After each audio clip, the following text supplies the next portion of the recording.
رسول صلی اللہ علیہ وسلم کے بعد اس امت میں ایک بہت بڑا ظلم ہوا ہے کہ جو ہادی رسول اللہ صلی اللہ علیہ وسلم نے تعین فرمائے تھے، جو امام رسول اللہ صلی اللہ علیہ وسلم نے اللہ کے حکم سے تعین فرمائے تھے، ان کا حق چھینا گیا۔ اور یہ کوئی نئی بات نہیں ہے، جیسے حضرت موسیٰ علیہ السلام پہاڑی پہ چلے تھے تو پوری صحابہ حضرت موسیٰ علیہ السلام کے، ان کے صحابہ نے بتوں کے سامنے اور مجسمے کے سامنے اور بچڑے کے سامنے انہوں نے نمازیں پڑھنا شروع کیا تھا، اور حضرت ہارون علیہ السلام کو یہ بات نہیں مانی تھی۔ یہاں پہ ادلہ بہت زیادہ ہے، ادلہ بے شمار ہے کہ کیوں خلفائے ثلاثہ کے خلافت باطل ہے، اور کیوں اہل بیت طاہرین علیہم السلام اللہ اور رسول صلی اللہ علیہ وآلہ وسلم کے حجج اور ہادی ہیں، اور جو ان کے اتباع نہ کرے وہ گمراہ ہے۔ ملاحظہ کریں محترم ناظرین، یہ کتاب مسند احمد بن حنبل جلد نمبر 18 چھاپ مؤسسۃ الرسالہ، شعیب الارناؤوط جو بہت ہی کٹر وہابی ہے، اس نے اس کتاب کی تحقیق کی ہے۔ یہاں پر ابو سعید الخدری رضی اللہ عنہ سے روایت ہے کہ انہوں نے فرمایا کہ رسول اللہ صلی اللہ علیہ وآلہ وسلم نے فرمایا انی قد ترکت فیکم، یہ قد ترکت فیکم یہ میں آپ کے درمیان چھوڑ کے گیا ہوں، یہ صریح ہے وصیت میں، یہ صریح ہے استخلاف میں، اور کہ میں تمہارے درمیان چھوڑ کے جا رہا ہوں، تمہارا اور میرے بعد اتھارٹی کون ہے؟ ما ان اخذتم به لن تضلوا بعدی، کہ جب تک تم ان کے اتباع کرو گے کبھی گمراہ نہ ہو جاؤ گے۔ گمراہی سے امان، گمراہی سے نجات کی ضمانت گارنٹی کون دے رہے ہیں؟ حضرت رسالت صلی اللہ علیہ وآلہ وسلم اپنے بعد، لیکن اس کی ایک شرط ہے کہ جو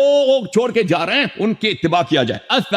الثقلین کہتے ہیں نہایتی دو نفیس، دو قیمتی چیزوں کو میں تمہارے درمیان دو نہایتی نفیس اور قیمتی چیزوں کو جا رہا ہوں۔ وَأَحَدُهُمَا أَكْبَرُ مِنَ الْآخَرِ، ایک دوسرے سے بڑا ہے۔ کتاب اللہ حبل ممدود من السماء إلى الأرض، کتاب اللہ جو ہے اللہ کی رسی ہے جو لٹکایا گیا آسمان سے زمین تک۔ وعطرتی اہل بیت، اور دوسرا میرے عطرت اہل بیت طاہرین علیہم السلام ہے۔ الا وانہما لن يتفرقا حتى يرد علی الحوض، اور یہ ایمان سے جانو باخبر رہو کہ یہ دونوں ایک دوسرے سے کبھی الگ نہیں ہوں گے، قیامت آئے گی حوض کوثر پہ یہ دونوں میرے پاس آئیں گے، یہ ایک دوسرے سے الگ نہیں ہوں گے۔ اور یہ حدیث نہ صرف صحیح ہے، یہ حدیث متواتر ہے، حدیث صحیح ہے۔ رسول صلی اللہ علیہ وآلہ وسلم نے تصریح کیا، اور یہ حجت الوداع کی بات ہے، تصریح فرمایا ہے کہ میرے بعد تم نے اتباع کرنی ہے اب ضلالت سے بچنے کے لیے۔ کس کی؟ قرآن اور اہل بیت طاہرین علیہم السلام کو، اور ان دونوں کو قرین قرار دیا ہے، ان کے اتھارٹی کو۔ میں بعض تصریحات علماء عامہ کے، علماء فرقہ مخالف کے تصریحات اس حدیث شریف کے کی دلالت پہ پیش کرتا ہوں۔ یہ کتاب حاشیہ احمد بن حنبل تالیف العلامہ ابو الحسن نور الدین محمد بن عبد الہادی السندی، متوفى سنہ 1138، یہ جلد نمبر 12 ہے، یہ وزارت الاوقاف قطر میں چھپی۔ یہاں پر اسی حدیث کے ذیل میں وہ فرماتے ہیں وعطرتی کأنہ صلی اللہ علیہ وآلہ جعلهم قائمین مقامہ، یہ حدیث اس طرح بتاتا ہے کہ رسول صلی اللہ علیہ وسلم نے اہل بیت علیہ السلام عطرت طاہرہ کو اپنا قائم مقام بنا دیا ہے۔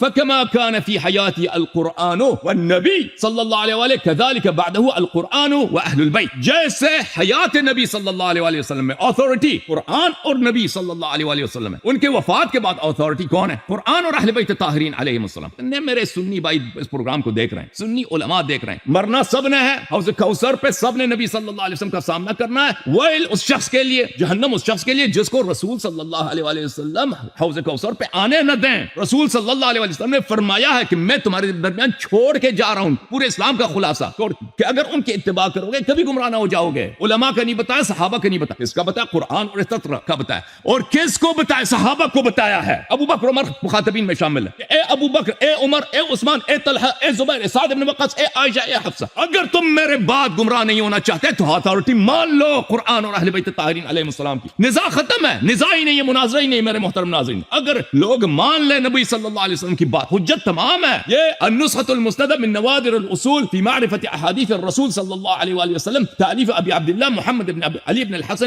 المعروف بالحکیم الترمذی، جزء اول، چھاپ مکتبۃ الامام البخاری۔ یہ کتاب چھپی ہے جامع الازہر میں قاہرہ میں۔ یہاں پہ ملاحظہ کریں، اس حدیث کو نقل کرتے ہیں، وہ جابر سے روایت کرتے ہیں، رأیت رسول اللہ صلی اللہ علیہ وآلہ وسلم فی حجۃ الوداع یوم عرفہ ایھا الناس قد ترکت فیکم ما ان اخذتم به لن تضلوا کتاب اللہ وعطرت اہل بیت۔ جابر نے کہا کہ میں نے رسول صلی اللہ علیہ وآلہ وسلم کو حجۃ الوداع میں دیکھا، اپنی وفات کا خبر دیا کہ میں مر کے جا رہا ہوں لوگوں، یہ حجۃ الوداع، اس کے بعد میں حج نہیں کروں گا، اگلے سال میں تمہارے درمیان نہیں ہوں، اور میں چھوڑ کے جا رہا ہوں تمہارے درمیان، کہ اگر اس کے اتباع کرو گے، اس کی اطاعت کرو گے، شیخ صاحب یہ حجت ہے تم پر، خدا کی قسم حجت ہے تم تم پر. ابو بکر عمر کو بتایا کہ تم اگر گمراہ نہیں ہونا چاہتے تم اہل بیت علیہ السلام کی اتباع کرو. مفتی عبد الباقی اعتراف کرو پیغمبر صلی اللہ علیہ وسلم کے فرمان کا, مخالفت نہ کرو, اس کے مقابلے میں کوئی جسٹیفیکیشن نہیں چلے گا. اگر گمراہ نہیں ہونا چاہتے ان کے اتباع کرو. وہ کس کا بتایا؟ کسی او بھائی ہم کیا کہہ رہے ہیں کس کی اتباع کرو؟ ہم کہہ رہے ہیں کہ تم یہود و نصارا کی اتباع کرو. ہم کہہ رہے ہیں کسی منافق کی اتباع کرو. جس کو رسول صلی اللہ علیہ وسلم نے قرین قرآن صاحب قرآن قرار دیا,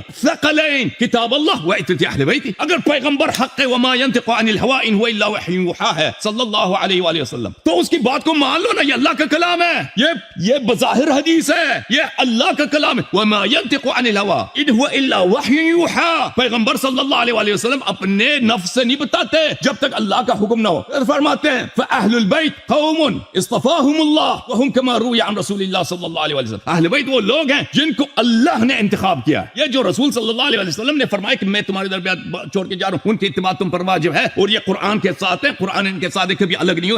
یہ استفاء اللہ.